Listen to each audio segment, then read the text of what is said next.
Umaha gurraacha uume gurraacha uumamnis gurraacha Reessi yoo birraan dhufu galanii Rabbiif gumaacha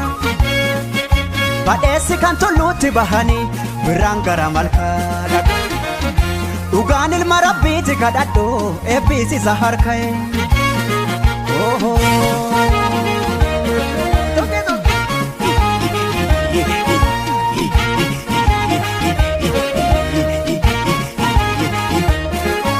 Gadaan kuni saddeeta qaboo saddeetan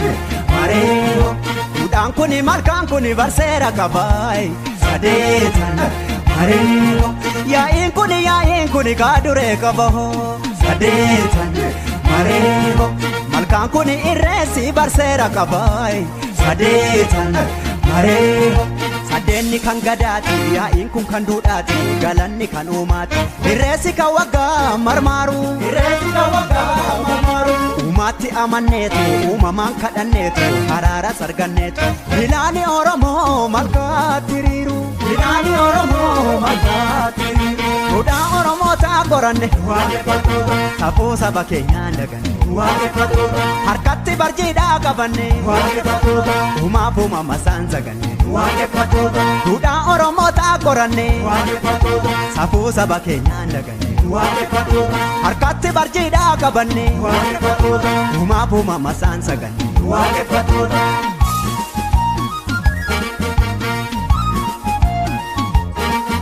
Belaafi hongeetu jokkoo dhagala maraba Gadaafi jifuun keenya nu okkala maraba Kan biqilee daraaree firii godhata maraba Kan maseene ulfaa'ee tilmoo argata maraba Dhufu waggaanii dharraadha ayyaana Dhufe waggaanii sinsinni dhayyaana Dhufu waggaanii dharraadha ayyaana Dhufe waggaanii sinsinni dhayyaana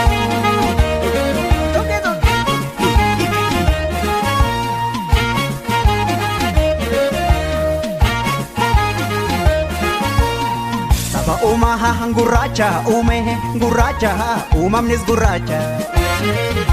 Irreessi yoo birraan dhufu galanii Rabbiif gumaacha Badheessi kan tulluutti bahanii birraan gara malkaa dhaqu Dhugaan ilma Rabbiiti kadhadhu eebbisiisa harka'e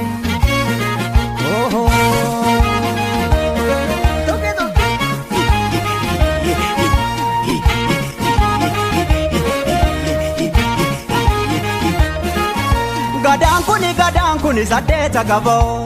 saddeetan mareero Duudhaan kuni malkaan kuni barseera qabaay saddeetan mareero Yaa'iin kuni kaaduree qaboo saddeetan mareero Malkaan kuni irreechi barseera qabaa saddeetan